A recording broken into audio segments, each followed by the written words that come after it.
আসসালামু আলাইকুম সবাইকে। আমি মোহাম্মদ জাওয়াদ আছি আপনাদের সাথে। আজকের এই ভিডিওতে আমি আলোচনা করব পাইথনের ফাংশনস নিয়ে। আমরা অলরেডি আলোচনা করে ফেলেছি পাইথনের কন্ট্রোল ফ্লো নিয়ে। আমরা অলরেডি লুপ নিয়ে আলোচনা করেছি। আপনারা দেখেছেন আমি কিভাবে আলোচনা করি। ফার্স্ট একটা পেইন পয়েন্ট নেই, ফার্স্ট একটা এক্সাম্পল নেই যেটা আসলে ওই কনসেপ্ট রিলেটেড। তারপরে বুঝি যে আমরা এই কনসেপ্টটা কেন খাটালাম, কেন লাগলো পাইথনে, কেন আমরা নরমাল প্রসেসে আগাতে পারবো না, কি কি সমস্যা। তারপর ওই প্রসেসটা আমরা যদি খাটাই, যেমন কন্ট্রোল ফ্লোতে আমরা যদি ইফ এলস করি তাহলে কিভাবে হবে। আমরা একটা রিয়েল ওয়ার্ল্ড এক্সাম্পল নেই, সেটা দিয়ে আমরা আগাই যাতে আমরা আরো ভালোভাবে বুঝতে পারি রিয়েল ওয়ার্ল্ডের সাথে। তারপরে আরো কিছু এক্সাম্পল লাগাই, আরো এক্সাম্পল দিয়ে যখন আমরা বুঝতে চাই তখন আমাদের জন্য ব্যাপারটা কি ক্লিয়ার হয়ে যায়। আজকে আমরা সেই সেম ভাবে বুঝবো কেন পাইথন ফাংশনটা লাগলো, নর্মাল ফ্লোতে আমরা কেন কাজ করতে পারতেছিলাম না, কি সমস্যা ছিল যার কারণে বিজ্ঞানীরা বা পাইথনের যারা ডেভেলপার তারা মূলত এই ফাংশন কনসেপ্টটা আনলো। প্রায় প্রত্যেকটা প্রোগ্রামিং ল্যাঙ্গুয়েজে কিন্তু ফাংশন লাগে। কেন লাগে, এই জিনিসটা কি সেটা আমরা বুঝবো। তো একটু পরে আমরা কোড ব্লকে গিয়ে দেখবো। আপনাদের যদি ভিডিওগুলো ভালো লেগে থাকে অবশ্যই লাইক কমেন্ট শেয়ার করে পাশে থাকবেন আমাদের সাথে, এবং আরো ইন্টারেস্টিং ভিডিও কিন্তু সামনে আসবে। এখন আমরা বেসিক কনসেপ্ট নিয়ে আগাচ্ছি, সামনে আরো ইম্পর্টেন্ট আরো কিছু অ্যাডভান্স টপিক নিয়ে আমরা আসবো। So don't worried about it. তো ফার্স্টে চলে যাই আমরা আমাদের কোড বেসে। তো আমরা সরাসরি চলে এসেছি আমাদের কোড বেসের মধ্যে। আপনারা দেখতে পাচ্ছেন কোড বেসটা আই গেস ক্লিয়ারলি দেখতে পাচ্ছেন। তো আগের ভিডিওগুলো যদি আপনারা দেখতে চান অবশ্যই আপনারা ডিসক্রিপশন বক্সে লিংক পেয়ে যাবেন। আমাদের কিন্তু সুন্দর করে পাইথনের প্লেলিস্ট চলছে, তার সাথেই কিন্তু এসকিউএল এর প্লেলিস্টও চলতেছে। আপনারা যদি চান যে আমি এসকিউএলটা একবার বেসিক থেকে শিখবো, সেটা নিয়ে অলরেডি আমাদের কিন্তু প্লেলিস্টটা চলতেছে। আচ্ছা, তো ফার্স্টে আমরা একটা প্রবলেম দেখব, আসলে কোন প্রবলেমটা মূলত এই ফাংশন পাইথন ফাংশন সলভ করে। তো সেরকম একটা প্রবলেম আমরা দেখে নিই। আমরা ধরুন যে আমরা একটা ইউজ কেস নিব, যে আমার একটা দোকান রয়েছে, দোকানে অনেকগুলো প্রোডাক্ট রয়েছে, প্রত্যেকটা প্রোডাক্টের জন্য আলাদা আলাদা ভ্যাট রেট রয়েছে, ঠিক আছে। তো সেখান থেকে আমরা কি করি, ভ্যাট মূলত কিভাবে কাউন্ট হয় বা টোটালটা অ্যাটলাস যে প্রাইসটা সেটা কিভাবে কাউন্ট হয়। একটা প্রোডাক্টের প্রাইস থাকে, তার সাথে মূলত ভ্যাটটা অ্যাড হয়, তাই তো। ভ্যাট অ্যাডেড ট্যাক্স, ভ্যাট মানে কি, ভ্যালু অ্যাডেড ট্যাক্স, তার মানে ভ্যালু বা প্রাইসের সাথে যে ট্যাক্সটা অ্যাড হয় সেটাকে যোগ করেই মূলত টোটাল বিলটা কাউন্ট করা হয়। তো আমরা যদি আমাদের ইউজ কেস দেখি, যে I have some product and অবশ্যই এভরি প্রোডাক্ট। তো আমরা এখানে যেটা করতেছি যে আই হ্যাভ সাম প্রোডাক্ট, সে যেহেতু আমার দোকান রয়েছে, আমার কিছু প্রোডাক্ট রয়েছে, সেই প্রোডাক্টের সাথে কি রয়েছে, ভ্যাট রয়েছে, ভ্যাট অ্যাডেড রয়েছে। তো ভ্যাটটাকে আমরা মেইন প্রোডাক্টের সাথে, ভ্যাটটা ফার্স্টে কাউন্ট করতে ক্যালকুলেট করতে হবে। ভ্যাট কিভাবে ক্যালকুলেট করে, মেইন প্রাইসের সাথে কিছু পার্সেন্টেজ, তাই তো। ওই পার্সেন্টেজটা গুণ করে যেটা আসে সেটা মূলত ভ্যাট থাকে, এবং ভ্যাটের পর সেটা প্রোডাক্টের মেইন প্রাইসের সাথে যুক্ত হয়, তারপর টোটাল প্রাইস। তো এটা একটু কমপ্লেক্স, তাই তো। তো এই কাজটা আমরা কিভাবে পাইথন কোডে লিখতে পারি সেটা যদি আমরা ফার্স্টে দেখি, আমাদের ফার্স্টে কি লেখা লাগবে, প্রোডাক্টের একটা অ্যামাউন্ট থাকে। সো আমরা অ্যামাউন্ট নামের একটা ভ্যারিয়েবলে প্রোডাক্টের মেইন যে ফার্স্ট প্রাইসটা সেটা আমরা লিখবো। ধরি 100 টাকার একটা প্রোডাক্ট, হ্যাঁ, 100 টাকা। 100 টাকার একটা প্রোডাক্টের পর আমরা এখন ভ্যাট কাউন্ট করব। তো আমরা ধরি এখানে VAT equals to amount. Amount ওই প্রোডাক্টের প্রাইসের সাথেই তো মূলত 5% বা 7% যাই থাকুক ওটা গুণ হয়, তাই তো। তো আমি ধরলাম গুণ করলাম। তো 5%কে আমরা এভাবে লিখতে পারি 0.05, আমরা জানি। তাহলে এখানে আমরা কত বলতেছি, এখানে 5% ট্যাক্স। ওকে, সো মূলত ভ্যাটটা কত, 5% ট্যাক্সকে। তাহলে এই ভ্যাটটা কিভাবে কাউন্ট হবে, অ্যামাউন্ট যেটা আগের যে প্রাইসটা প্রোডাক্টের তার সাথে 5% বা 0.05 এটা গুণ হয়ে ভ্যাটটা কাউন্ট হবে। ভ্যাটটা কাউন্ট হলো, ভ্যাট কাউন্টের পর এখন টোটাল টোটাল বিল, হ্যাঁ, total bill of the price আমরা টোটাল বিল ধরলাম। সেটা হবে কি, মেইন যে অ্যামাউন্টটা, ওকে, মেইন যে অ্যামাউন্ট প্লাস ভ্যাট। আপনারা বুঝতে পারবেন কি সমস্যাটা। আচ্ছা, এটা তো একটা প্রোডাক্টের ক্ষেত্রে আমরা ফার্স্ট টোটাল বিলটা পেয়ে গেলাম। তো ধরলাম এটা হচ্ছে প্রোডাক্ট নাম্বার 1, হ্যাঁ, প্রোডাক্ট 1 এর জন্য আমরা পেলাম। এখন আমরা যদি এটা প্রিন্ট করতে চাই খুব ইজিলি আমরা প্রিন্ট করতে পারবো। সেটা কি, টোটাল বিল, তাই তো, টোটাল বিল। এখন আমরা যদি এটা রান করি, রান করলে আমরা আমাদের কি টোটাল বিলটা পেয়ে যাব। ইজি, কোনো সমস্যা নেই, এই কোড বেসে কোনো সমস্যা নেই, আমরা আমাদের এক্সপেক্টেড আউটপুট পাচ্ছি। বাট দ্য প্রবলেম ইজ আমার দোকানে তো একটা প্রোডাক্ট না, অনেকগুলো প্রোডাক্ট, তাই তো। তো আমি যদি আবার লিখতে যাই, তো আমরা প্রোডাক্ট 2 এর জন্য লিখতে চাচ্ছি। ওকে, সো প্রোডাক্ট 2 এর জন্য প্রোডাক্ট 2, প্রোডাক্ট 2 এর ক্ষেত্রে আবার আরেকটা অ্যামাউন্ট, তাই তো। প্রোডাক্ট 2 এর ক্ষেত্রে আবার অ্যামাউন্ট লিখতে হবে, অ্যামাউন্ট কত, ধরি 200 টাকার একটা প্রোডাক্ট, সেখানে আবার ভ্যাট হচ্ছে ধরলাম এবার 7% ওই প্রোডাক্টে, বাইরে থেকে আসছে, অনেক দূর থেকে আসছে, যার কারণে এক্সট্রা ট্যাক্স দেওয়া লাগতেছে। তো আমরা অ্যামাউন্ট যেটা, অ্যামাউন্ট আমরা জানি যে আমাদের যে ভ্যারিয়েবলের যে ভ্যালুটা স্টোর হয় সেটা আমরা ওভাররাইড করতে পারি। তো এখানে অ্যামাউন্ট সেম ভ্যারিয়েবল, বাট এখানে আগে 100 ছিল আগের প্রোডাক্টে, এই প্রোডাক্টে হচ্ছে 200। অ্যামাউন্টের সাথে আমরা কি করব, গুণ করব যেহেতু 7%, সেক্ষেত্রে 0.07। ওকে, গুণ করলাম রেটটার সাথে অ্যামাউন্টটা গুণ করলাম, গুণ করার পর ভ্যাটটা এসে পড়লো আমার। তো ভ্যাট আসার পর আমরা এখন টোটাল বিলটা কাউন্ট করব, টোটাল বিল। ওকে, তো টোটাল বিল কিভাবে কাউন্ট করব, আমরা অ্যামাউন্টের সাথে জাস্ট ভ্যাটটা যোগ করে দেব। আমরা হয়তো একটা জিনিস লক্ষ্য করেছি যে এখানে লজিকটা, ভ্যাটের সাথে ভ্যাট কিভাবে বের করে, একটা অ্যামাউন্ট থাকে প্রোডাক্টের, ওই অ্যামাউন্টের সাথে তার যে ট্যাক্সটা সেটা গুণ হয়, তারপর যে ভ্যাটটা বের হয়, ভ্যাটটা ক্যালকুলেট হয়, তার সাথে অ্যামাউন্টটা যোগ করলে আমরা টোটাল বিল পেয়ে যাবো। এবং প্রত্যেকটা প্রোডাক্টের ক্ষেত্রে লজিকটা কিন্তু সেম, তাই তো? এই যে লজিক সেম, জাস্ট আমাদের কিছু ভ্যালু আলাদা হচ্ছে বা ভ্যারিয়েবলও সেম, জাস্ট ভ্যালুটা আলাদা হচ্ছে। এর জন্য আমার প্রত্যেকটা প্রোডাক্টের জন্য এখন আলাদা আলাদা কি 3-4 লাইন করে বেড়ে যাচ্ছে। প্রত্যেকটা প্রোডাক্টের জন্য যদি আমার কোড বেসে 3-4 লাইন করে অ্যাড হয়, সেক্ষেত্রে আমার যদি 100 প্রোডাক্ট থাকে, 200 প্রোডাক্ট থাকে, তাহলে কত বড় কোড বেস হয়ে যাবে এবং রিডান্ডেন্সি অনেক বেড়ে যাবে। এটা কখনোই কোনো ভালো কোড না। এটা তো একটা প্রবলেম এই ফেজে। আচ্ছা, আরো কি প্রবলেম হইতে পারে? এমন হইতে পারে যে আমি এভাবে কপি পেস্ট করতে গিয়ে সামথিং কোনো প্রোডাক্টের এই অ্যামাউন্ট যে ভ্যারিয়েবলটা, এখানে অ্যামাউন্ট ঠিকই প্রাইস আমি স্টোর করলাম, কিন্তু পরের বার যখন আমি অ্যামাউন্টটা ইউজ করতে যাব তখন আমি অ্যামাউন্টের বানানটা ভুল লিখলাম, ভুল লিখলাম। তখন কি হবে, আমরা যখনই রান করতে যাব এখানে কিন্তু ইরর শো করবে। এখন আমার যদি খুঁজতে হয় যে আচ্ছা কত নাম্বার, আমি তো 100-200টা প্রোডাক্টের জন্য কোড লিখেছি, ঠিক আছে, বাট কোন প্রোডাক্টের বানানটা আমার ভুল হয়েছে, কোন প্রোডাক্টে আমার মূলত নেম এররটা আসছে, এরর তো বলতেছে নেম এরর, কোন প্রোডাক্টের জন্য আসছে, খুবই টাফ বের করা, ইরর খেয়ে গেলাম। তো এই যে কাজগুলো, আবার ধরলাম এখানে 5%, তাই তো, একটা প্রোডাক্টের জন্য 5%, পরেরটা আবার 7%। তো এইভাবে মূলত জোর বিজোর করে এক এক প্রোডাক্টে এক এক রকম কি আসছে, এক এক প্রোডাক্টে এক এক পার্সেন্টেজ।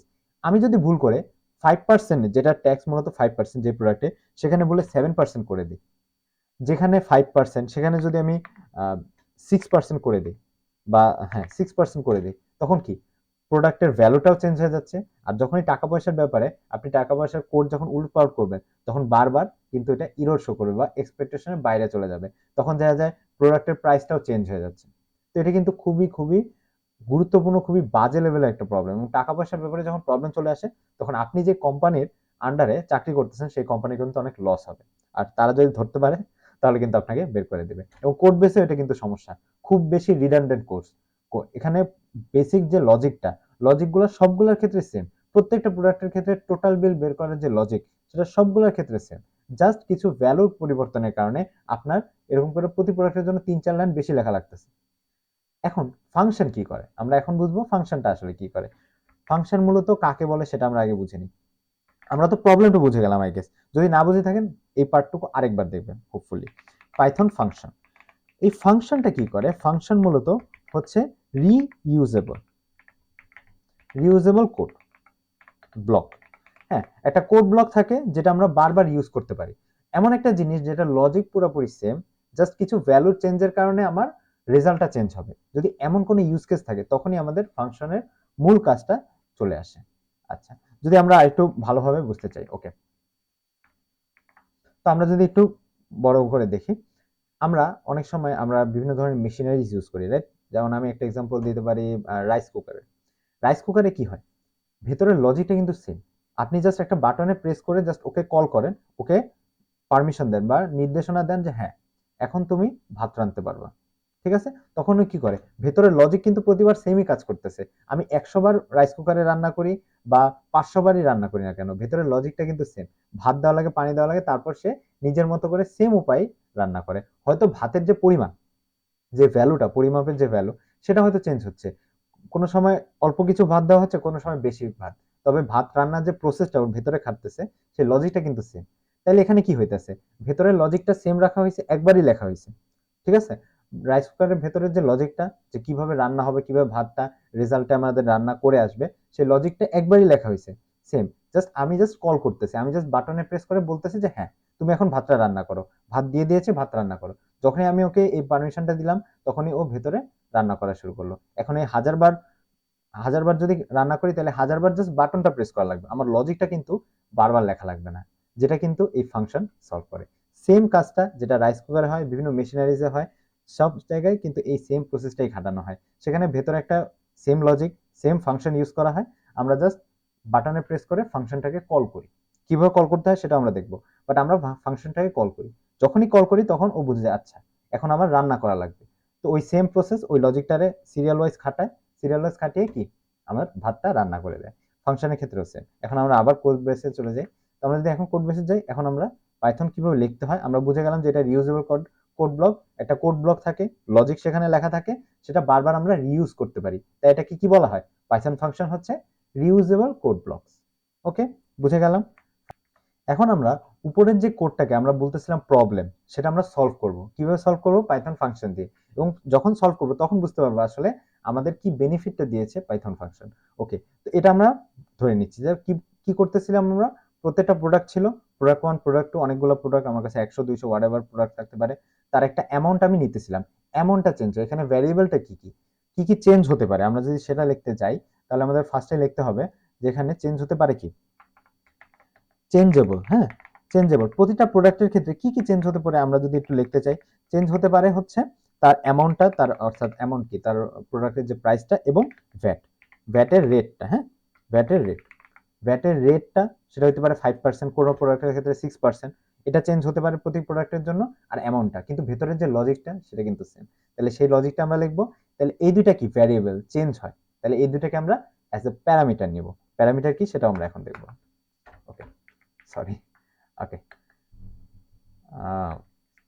আচ্ছা, এখন আমরা আমরা কিভাবে পাইথন লিখতে পারি সেটা আমরা দেখব। সেটা একটা সিনট্যাক্স আছে। সিনট্যাক্সটা কি? ফার্স্টে আমার যখনই পাইথন লেখা লাগবে তখন আমাকে পাইথনে কিভাবে নির্দেশনা দেবে যে হ্যাঁ আমি এখন পাইথনের ফাংশন লেখা শুরু করব, সেটা তো পাইথনকে বুঝতে হবে। কিভাবে বুঝাবো? ফার্স্টে আমাকে ডেফ নামের একটা কিওয়ার্ড লিখতে হবে। ডেফ বলতে এখানে ডেফিনেশন বোঝাচ্ছে যে আমি ডিফাইন করতেছি। কি ডিফাইন করতেছি? একটা ফাংশনকে ডিফাইন করব। তাহলে এখন বুঝে গেল। আচ্ছা, তাহলে ডেফ কিওয়ার্ডটা যেহেতু এখন ইউজ হয়েছে, তার মানে এখন আমরা ফাংশন লেখা স্টার্ট করব। এখন আমাদের কি লেখা লাগবে? ফাংশনের নাম। হ্যাঁ, ফাংশনের একটা নাম লেখা লাগবে।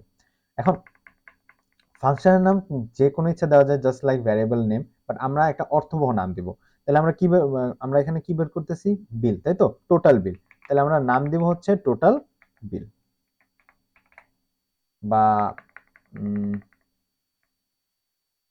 কি দেওয়া যায়, লাস্ট বিল বা চেক বিল। হ্যাঁ, চেক বিল দেওয়া যায়। হ্যাঁ, আমরা চেক বিল রাখলাম। ওকে, যাতে আমরা আমাদের যে লাস্ট ভ্যালুটা আমরা টোটাল বিল রাখতেছিলাম, তো এই ভ্যারিয়েবলের সাথে যাতে কোনোভাবে কলিশন না করে, এজন্য আমরা আরেকটা ফাংশন নেম নিলাম চেক বিল। আপনারা যে কোনো ইচ্ছা ফাংশনের নাম নিতে পারেন, এটা কোনো সমস্যা নেই। আচ্ছা, এখন আমরা দিব কি প্যারেনথেসিস। আচ্ছা, এই প্যারেনথেসিসের মধ্যে কি হবে সেটা আমরা আসতেছি। তারপর আমরা প্যারেনথেসিসের মধ্যে মূলত হবে হচ্ছে ইনপুটগুলা, যে ইনপুটগুলো আমরা মূলত নিব। আমরা এই লজিক খাটানোর সময় যেগুলো ভ্যারিয়েবল, যেগুলো চেঞ্জ হতে পারে, সেগুলো আমরা এই প্যারেনথেসিসের ভেতরে নিব। ওকে, সেটা আমরা দেখব। তারপর আমরা যেহেতু কোলন দিয়ে নিলাম, এরপরে ইন্টারহিট করলে ইন্ডেন্টেশন চলে আসবে, এবং এখন আমরা আমাদের মেইন লজিকটা লেখা শুরু করব। আচ্ছা, তো আমাদের ভ্যারিয়েবলটা কি? আমরা কি কি চেঞ্জ হতে পারে, কোনগুলা ইনপুট হিসেবে নিব, অর্থাৎ প্রতি প্রোডাক্টের ক্ষেত্রে কোন কোন জিনিসগুলো চেঞ্জ হতে পারে, সেগুলো আমরা এই প্যারেনথেসিসের মধ্যে নিব। তাহলে আমি আগেই লিখেছিলাম যে চেঞ্জেবল কোনগুলা, অ্যামাউন্ট, প্রোডাক্টের প্রাইস। তাহলে আমরা অ্যামাউন্ট লিখে নিলাম। অ্যামাউন্ট আমাদের নিতে হবে প্রতি প্রোডাক্টের জন্য, তাই না? যখন আমি কল করতে যাব, যখনই কোনো প্রোডাক্টের আমরা মেইন বিলটা বের করতে যাব, তখন আমাদের তাকে অ্যামাউন্টটা দিতে হবে যে দেখো তোমার এই প্রোডাক্টের, আমার যে এই প্রোডাক্টটার টোটাল বিলটা বের করে দাও। তাহলে সে কি আজ করবে? আচ্ছা, আপনি তাহলে আগে বলেন যে এই প্রোডাক্টের প্রাইস কত এবং এটার ভ্যাট রেট কত, তাহলে না আমি নিজে ক্যালকুলেট করে দিতে পারবো। তাহলে আমার কি ফার্স্টে লেখা লাগবে? তার অ্যামাউন্টটা, প্রাইসটা থাকে বলা লাগবে, এবং তার সাথে সাথে ভ্যাট রেটটা বলা লাগবে। ওকে, কি বলা লাগবে? VAT rate. আচ্ছা, প্রোডাক্টের প্রাইসটা তো বললাম, কিন্তু আমার তো ভ্যাটও কাউন্ট করা লাগবে। ভ্যাট কাউন্ট করতে হলে কি লাগবে? কত পার্সেন্ট তুমি ভ্যাট নিতেছো, কত পার্সেন্ট ট্যাক্স সেই প্রোডাক্টে আরোপ হচ্ছে, সেটা কি 5% নাকি 6% নাকি 7%, হোয়াট এভার ইট ইজ। তো আমরা সেটাও নিব। তাহলে এই দুইটা ইনপুট আমরা নিব, তাই আমরা এই দুইটা ইনপুট প্যারেনথেসিসের মধ্যে নিলাম। আই গেস বুঝে গেছি আমরা। আচ্ছা, তারপর এটাই মূলত সিনট্যাক্স। তারপর কোলনের পর আমার ইন্টারহিট করলে ইন্ডেন্টেশন সহ এখন আমরা মেইন যে লজিক ফাংশনের, আমরা যে চেক বিল, আমরা যে টোটাল বিলটা বের করব, সেই লজিকটা আমরা লিখব। আমরা আগে দেখেছিলাম যে কি লজিকটা কিন্তু সেম। ফার্স্টে আমাদের কি লেখা লাগে? ভ্যাট বের করা লাগে। আচ্ছা, আমরা তাহলে ফার্স্টে ভ্যাটটা বের করি। কিভাবে ভ্যাট বের করব? ভ্যাট ইজ ইকুয়ালস টু, এখন আমরা কি লিখবো খেয়াল করি, অ্যামাউন্ট। অ্যামাউন্টটা আমরা নিতেছি, তো যে অ্যামাউন্টটা আমরা নিব সেই অ্যামাউন্টটাই তো আমরা ইউজ করে ভ্যাট বের করব। তাহলে এই অ্যামাউন্টটা আমরা এখানে লিখে নেব। আচ্ছা, নিলাম। নেওয়ার পর তার সাথে আমরা কি গুণ করতাম? কি গুণ করতাম? ভ্যাট রেটটা, তাই তো। এই যে ভ্যাট রেটটা, এই ভ্যাট রেটটা আমরা গুণ করব। তাহলে আমি ভ্যাট রেটও কি বাইরে থেকে নিতেছি, এই যে প্যারামিটারে অ্যাজ এ প্যারামিটার সেকেন্ড প্যারামিটারটা আমরা নিতেছি কি ভ্যাট রেট। তাহলে এই ভ্যাট রেটের সাথে আমরা ফার্স্ট প্যারামিটার যেটা অ্যামাউন্ট সেটাকে গুণ করব, তাহলে আমরা সেটাও নিয়ে নিব, ভ্যাট রেটটা আমরা নিয়ে নিলাম। তাহলে এখানে কি হইতেছে, ফার্স্ট প্যারামিটার আমরা যেটা দিব অ্যামাউন্ট, সেটার সাথে সেকেন্ড প্যারামিটারে যে ভ্যাট রেটটা দিব কল করার সময় সেটা আমরা নিয়ে নিলাম। এখন এই দুইটাকে আমরা গুণ করব, গুণ করলে আসবে ভ্যাট, ফাইন। আচ্ছা, আসার পর তারপর এই ভ্যাট দিয়ে আমরা কি করব, টোটাল বিলটা বের করব। তো টোটাল বিল আমরা বের করলাম, total bill is equals to কি হবে, মেইন যে অ্যামাউন্ট, মেইন যে প্রাইসটা ছিল তার সাথে কি যোগ হবে, তার সাথে যুক্ত হবে ভ্যাট। তাহলে আমার টোটাল বিলটা বের হয়ে গেল এবং তারপর আমরা কি করব, প্রিন্ট করে দিব আমাদের যে টোটাল বিলটা রয়েছে, টোটাল বিল, ওকে প্রিন্ট করে দিব। আচ্ছা, কাজ তো হয়ে গেল, এখন হলো মেইন কাজ। খেয়াল করি, আমি ফাংশনটাকে ডিফাইন করে নিলাম, এর ভেতরকার যে লজিকটা সেটা লিখে নিলাম, কিন্তু আমি যদি কখনো কল না করি সে কি কোনো রেজাল্ট দিবে? আবারও চিন্তা করি এই যে রাইস কুকারে, রাইস কুকারে কি হয়, আমি রাইস কুকারটা নিয়ে আসলাম কিন্তু কখনো যদি বাটন প্রেস না করি সে কি রাইসটা কুক করে আমাকে দিবে? কখনো দিবে না। আমি ভাতও দিয়ে রাখলাম, আমি পানিও দিয়ে রাখলাম, কিন্তু আমি বাটনে প্রেস করলাম না, তাই তো? তাহলে কি সে কখনো আমাকে ভাত রান্না করে দিবে? না। তাহলে আমাকে কি বাটনে প্রেস করা লাগবে, এখানেও সেম, ফাংশনকে কল করা লাগবে। আমি ফাংশন ডিফাইন করে ছেড়ে দিলাম কিন্তু ইউজ করলাম না, কোথাও কল করলাম না, তাহলে কিন্তু এই ফাংশনের কোনো লাভ নাই, এই ফাংশন কোথাও ইউজ হচ্ছে না। তো আমার তো ইউজ করা লাগবে, কিভাবে ইউজ করব? ইউজ করা খুবই সিম্পল, ফার্স্টে আমার ফাংশনের নামটা লেখা লাগবে। তাহলে ফাংশনের নামটা কি, এই যে চেক বিল, চেক বিলটা হচ্ছে ফাংশনের নাম, তাহলে চেক বিল, রাইট? ওকে, চেক বিল, ওকে। করার পর আমরা যে প্যারেনথেসিস দিয়েছিলাম, প্যারামিটার নিচ্ছিলাম, তো আমাকে ফাংশন কল করতে হলে অবশ্যই প্যারামিটার থাকুক। এখানে দুইটা প্যারামিটার আছে, এখানে যদি কোনো প্যারামিটার নাও থাকতো আমাকে অবশ্যই প্যারেনথেসিস দিয়ে সাথে একবারে লাগানো অবস্থায় প্যারেনথেসিস দিতে হবে। এটা কল হয়ে গেল। এখন কল করার পর এগুলো তো ম্যান্ডেটরি, এই যে অ্যামাউন্ট আর ভ্যাট রেট এই দুটো আমার দেওয়াই লাগবে, কারণ কোন প্রাইসের যদি মানে ওই প্রোডাক্টের প্রাইসটা যদি আমি না দিই, সেটার ভ্যাট রেট যদি না দিই, সে কিভাবে এটা ক্যালকুলেট করে আমাকে দিবে, প্রিন্ট করবে? দিতে তো পারবে না, তখন কি এরর শো করবে। তাহলে আমার কি দেওয়া লাগবে, প্রোডাক্টের প্রাইসটা দেওয়া লাগবে এবং প্রোডাক্টের কি ভ্যাট রেটটা দেওয়া লাগবে। তাহলে এটা হচ্ছে প্রোডাক্ট ওয়ানের জন্য, হ্যাঁ, প্রোডাক্ট ওয়ান। কি দিলাম আমি, প্রোডাক্ট ওয়ান। তো প্রোডাক্ট ওয়ানের ক্ষেত্রে ফার্স্ট প্যারামিটার কি অ্যামাউন্ট নিচ্ছিলাম আমি, তো এখানে আমার ফার্স্ট প্যারামিটার দেওয়া লাগবে তার অ্যামাউন্ট বা প্রাইসটা। তাহলে প্রাইসটা কি, মূলত আমি বলেছিলাম 100 টাকা। আচ্ছা, কমা দিলাম, কমা দেওয়ার পর এখন আমার সেকেন্ড প্যারামিটার, এই যে এখানে লেখা দেখাচ্ছে যে ভ্যাট রেট। তাহলে এই যে ভ্যাট রেট, এই ভ্যাট রেটটা কত হবে? আমি এর আগের যে এখানে বলেছিলাম যে মূলত 5% ট্যাক্স প্রোডাক্ট ওয়ানে। তাহলে 5% বলতে কত, 0.05। তাহলে আমি কি করলাম, এখানে চেক বিল ফাংশনটাকে কল করলাম। যখনই চেক বিল বললাম তখনই ফাংশন বা পাইথন বুঝে গেল যে আচ্ছা এই ফাংশনের সে কথা বলতেছে। আচ্ছা, এই ফাংশন কি কি প্যারামিটার হিসেবে নেয়, অ্যামাউন্ট এবং ভ্যাট রেট, এই দুইটাকে সে প্যারামিটার হিসেবে নেয়। আচ্ছা, তাহলে এই দুইটার অবশ্যই ভ্যালু দেওয়া লাগবে, তো প্যারেন্থেসিসে ওই সিরিয়ালেই দেওয়া লাগবে। আমি ফার্স্ট প্যারামিটার বলেছি অ্যামাউন্ট, কিন্তু যখন কল করলাম তখন যদি আমি ফার্স্ট প্যারামিটারে ভ্যাট রেট দিয়ে ফেলি তখন কিন্তু এটা ইরর শো করবে বা আমাদের এক্সপেক্টেড আউটপুটটা আসবে না। আচ্ছা, তো আমরা অ্যামাউন্টটা দিলাম। আচ্ছা, অ্যামাউন্টে কত, 100। ভ্যাট রেটে কত প্রবেশ করলো, সিরিয়াল ওয়াইজ 0.05। এখন কি হবে, ফাংশনটা যেহেতু কল করেছি ফাংশনের ভেতরে ঢুকবে, কিভাবে ক্যালকুলেট হবে আমরা যদি ইনার ওয়ার্কিংটা জানতে চাই, তাহলে এই অ্যামাউন্টের জায়গায় তখন বসবে 100, কারণ এবার এই ফাংশনে আমরা অ্যামাউন্টের জায়গায় 100 বসিয়েছি, তাহলে এই অ্যামাউন্টের জায়গায় বসবে 100। আর এই ভ্যাট রেট এখানে বসে যাবে কি, সেকেন্ড প্যারামিটার কোনটা, 0.05, এই কলেই। আচ্ছা, তাহলে ভ্যাট রেটও বসালাম, অ্যামাউন্টও বসে গেল, তারপর ভ্যাটটা ক্যালকুলেট হয়ে গেল।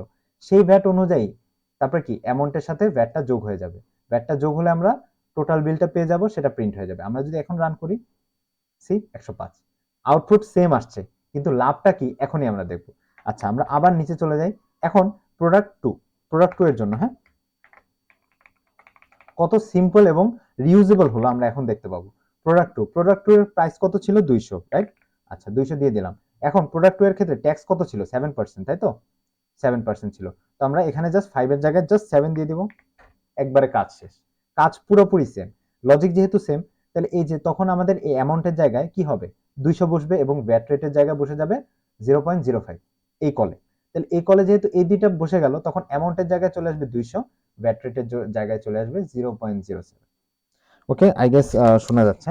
ফাইন, বসে গেল। তারপর ওই অনুযায়ী সে ভ্যাট ক্যালকুলেট করে ফেলবে।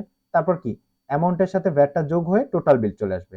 এখন আমরা যদি দেখি, দেখতে পাচ্ছি সেকেন্ডটার ক্ষেত্রে 214, আমার রেজাল্ট সেম সেম আসতেছে, তাই তো? কিন্তু এটা রিউজেবল হলো, আমি জাস্ট একবার ফাংশনটাকে লিখেছি এবং তার ভিতরে আমি লজিকগুলো দিয়ে ফেলছি।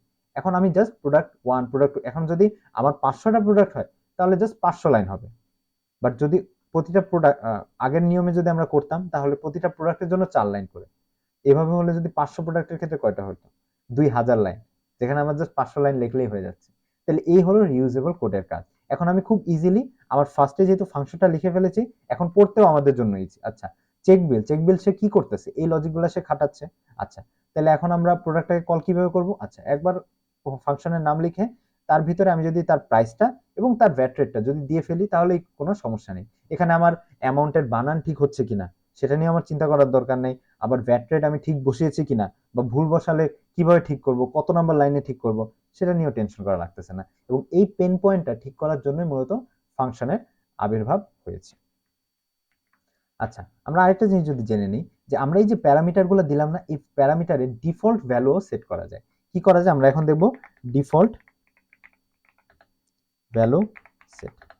এই যে প্যারামিটার যেগুলো রয়েছে, এই যে parameter, amount parameter, VAT parameter, সেগুলো ডিফল্ট ভ্যালু সেট করা যায়। আচ্ছা, ইউজ কেস কি এমন হইতে পারে যে আমি বললাম যে আমার দোকানের বেশিরভাগ প্রোডাক্টের কি, বেশিরভাগ প্রোডাক্টের আমার যে ভ্যাট রেট হচ্ছে কত, বললাম 0.05, অর্থাৎ 5%। বেশিরভাগ প্রোডাক্টেরই যদি ভ্যাট রেট 5 হয়, তাহলে প্রতিবার যদি আমি ভ্যাট রেট নেই, আমার বারবার 0.05, বারবার 0.05 কল করাই লাগবে। এটা খুব হ্যাসেলের কাজ, মাঝে মধ্যে ভুলও হয়ে যেতে পারে। তাহলে আমি কি করব, ডিফল্ট দিয়ে দিব যে আচ্ছা, আমার যদি 500টা প্রোডাক্টের মধ্যে 480টা প্রোডাক্টেরই 0.05 হয় বা 5% যদি ভ্যাট রেট হয়, তাহলে আমি আমার ফাংশন কলেই বলে দিব যে আচ্ছা, ভ্যাট রেট ইকুয়ালস টু 0.05। যখনই আমি ভ্যাট রেট ডিফল্ট দিয়ে দিব 0.05, তখন কি লাভটা হবে দেখি। প্রোডাক্ট একের ক্ষেত্রে আমি 0.05 দিয়েছি না, এটা দেওয়া লাগবে না। যদি আমি না দিই তাহলে কি হবে, ফার্স্ট প্যারামিটার তো কোনো ডিফল্ট ভ্যালু নাই, তখন ওইটা সব প্রোডাক্টের ক্ষেত্রেই দেওয়া লাগবে, সব প্রোডাক্টের প্রাইসটা বলা লাগবে। তো আমি প্রাইসটা বলে নিলাম 100। আচ্ছা, তারপরে সে চেক করবে আচ্ছা সেকেন্ড প্যারামিটারের ভ্যালু কি আছে কি নাই।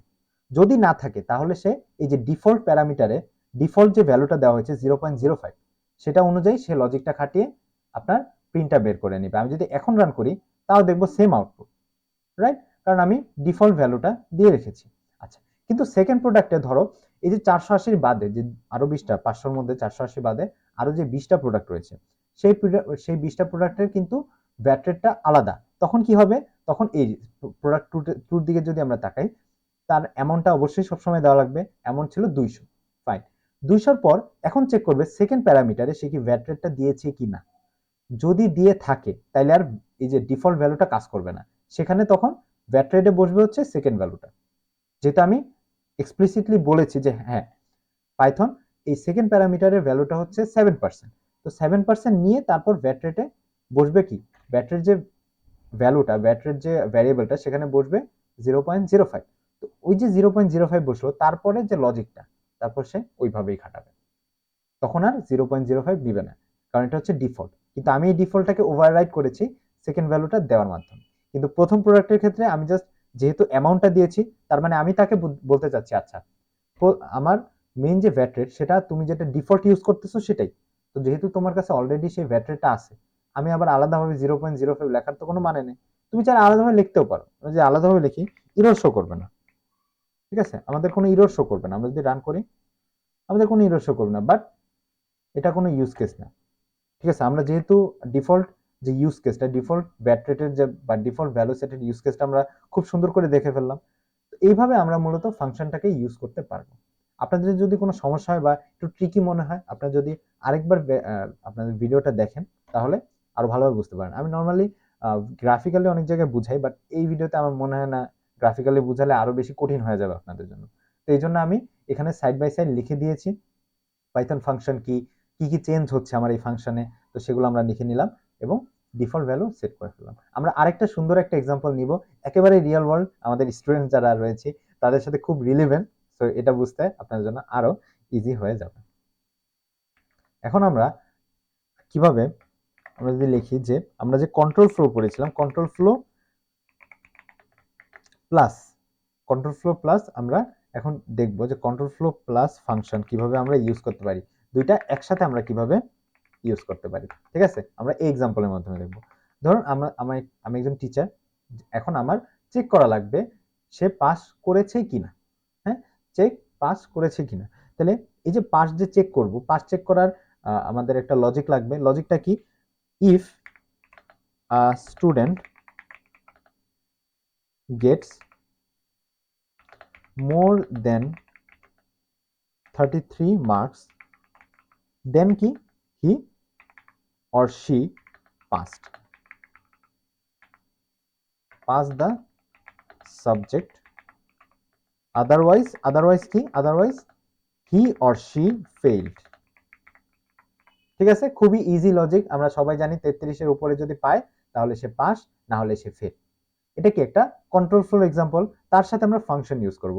এখন স্টুডেন্ট তো 50-60 জন হতে পারে, 50-60 জনের জন্য 6টা সাবজেক্ট করে কি প্রায় 360 প্রকারের আমার লাগবে। তো 360 বার যদি আমার একই লজিক লিখতে হয়, ইফ এলস 360 জনের জন্য, তাহলে এটা কি অনেক বড় হ্যাসেল হয়ে যাবে। তো সেম কাজ, ফাংশন লিখে নেব, এই ফাংশনটা লিখে আমি জাস্ট বারবার কল করতে থাকবো, যতবার কল করবো সে তার বিপক্ষের রেজাল্ট আমাকে দিতে পারবে, একেবারে ইজি ব্যাপার। আচ্ছা, তো সেক্ষেত্রে আমরা কি লিখবো? আমরা লিখবো যে ফাংশন, একটা ফাংশন লিখবো। তো ফাংশন কি? ডিফাইন ডেফ কিওয়ার্ড দিয়ে শুরু করতে হয়। ফাংশনের নাম কি দিব? ধরি যে check check pass, pass pass pass করেছে কিনা সেটা সে চেক করতেছে, তাহলে পাস করেছে কিনা। আচ্ছা, তাহলে ডিফাইন করব চেক পাস।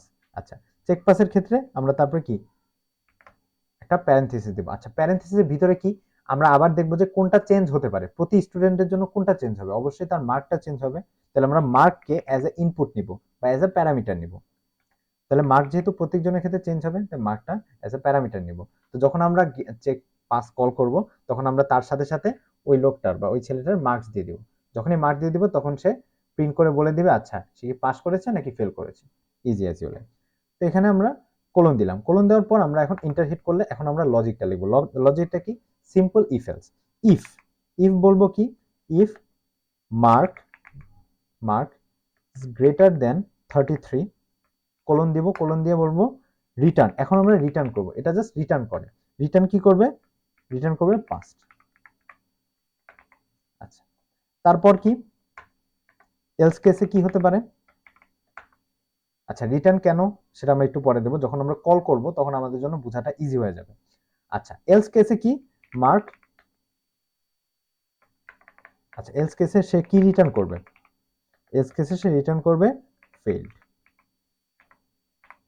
ওকে, ফাইন, একেবারে ইজি। 33 বা তার সমান। ওকে, সো 33 বা সমান পেলে সে পাস, আর না হলে সে ফেল, এর কম পেলে সে ফেল।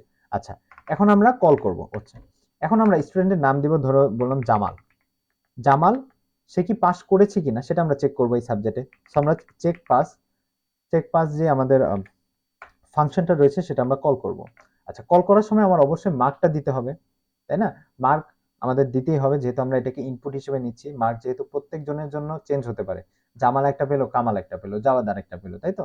তো মার্কটা যেহেতু চেঞ্জ হতে পারে, মার্কটা আমরা ইনপুট হিসেবে নিচ্ছি। তো মার্কটা দিলাম 60 ইনপুট দিলে কি হবে? এই 60 চলে যাবে মার্কের জায়গায়। তো mark if 60 is greater than 33, 60 কি 33 এর চেয়ে বড়? হ্যাঁ বড়, তাহলে সে রিটার্ন করবে পাস। এই যে রিটার্ন করলো পাস, এটা তাহলে এখান থেকে রিটার্ন হবে পাস। রিটার্ন পাস হয়ে কোথায় স্টোর হবে? জামালের এই ভ্যারিয়েবল, জামাল যে ভ্যারিয়েবলটা সেখানে মূলত স্টোর হবে কি? পাস্ট। এখন আমরা যদি জামালকে প্রিন্ট করি, প্রিন্ট আমরা করব কি? জামাল। ওকে, জামালকে প্রিন্ট করলাম। জামালকে যদি আমি প্রিন্ট করি, এখন আমরা এখানে কি পাবো? এখানে কিন্তু আমরা পাস্ট পাবো। কেন? আরেকবার বলছি, চেক পাস ফাংশনটা কল হলো, সেখানে আমরা তার মার্কটা দিলাম, এখানে দেওয়া আছে 60। এখন চেক হবে 60 কি 33 এর চেয়ে বড়? হ্যাঁ বড়, তাহলে সে রিটার্ন করলো পাস্ট, এলস কেসে যাবে না, তাহলে সে রিটার্ন করলো পাস্ট। এই যে এই ফাংশনটা তাহলে রিটার্ন করছে পাস্ট, যেটা মূলত স্টোর হচ্ছে কোথায়? স্টোর হচ্ছে জামাল। জামাল যে ভ্যারিয়েবলটা রয়েছে সেখানে স্টোর হচ্ছে পাস্ট। তারপর আমরা এই ভ্যারিয়েবলটা মূলত প্রিন্ট করতেছি, যার কারণে আমার প্রিন্টে আসবে কি? Past, Jamal past. As simple as that. আচ্ছা, এবার চলে আসি, এখন কতটা ইজি হয়ে গেল। আমরা যদি জামালের জায়গায় এখন কামাল, হ্যাঁ কামালের রেজাল্ট দেখব, কামাল কি পাস করেছে কিনা। তাহলে আমরা চেক ফাংশন কল করলাম, এখন তার সে আসলে পেয়েছে হচ্ছে 25। তারপর বললাম কি, তারপর ধরলাম জাওয়াত, জাওয়াত পেয়েছে, যেটা আমার নিজের নাম একটু বাড়ায় দিই, 80, সে 80 পেয়েছে। তো এখন ফার্স্টে কামালের ক্ষেত্রে কি হবে, কামালের ক্ষেত্রে চেক পাস চলে যাবে 25, মার্কে চলে যাবে 25, 25 কি 33-এর চেয়ে বড় না, তাহলে এলস কেসে চলে যাবে, এলস কেসে কি ফেইল্ড।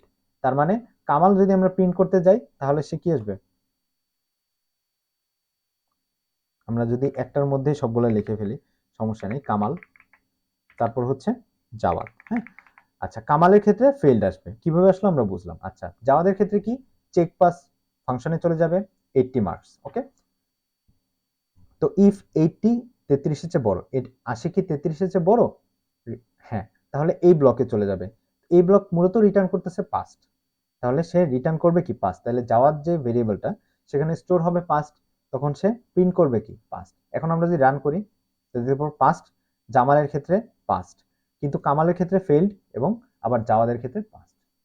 তাহলে এই হচ্ছে মূলত আমার কি ফাংশনের সুবিধা। ফাংশনে এখানে কি সুবিধা হলো, আমি জাস্ট একবার ফাংশনটা কল, মূলত লজিকটা লিখে ফেললাম। এখন আমি যত স্টুডেন্টের জন্য 500 600 1000 যতজনের জন্যই বের করতে চাই, জাস্ট আমার ফাংশনটা কল করতে হবে, এবং সেখানে শুধু তার যে মার্কটা রয়েছে সে মার্কটা দিয়ে দিতে হবে। তাহলে কি আমার বারবার ফাংশন, বারবার লজিকের চিন্তা, লজিকটা ঠিক হচ্ছে কিনা, কি ভুল হলো, আবার বানান ভুল হলো কিনা, এই কোনো টেনশনেই যাওয়া লাগবে না, একেবারে ইজিলি আমরা বের করতে পারবো। তো এই ছিল মূলত আমাদের ফাংশনের সুবিধা।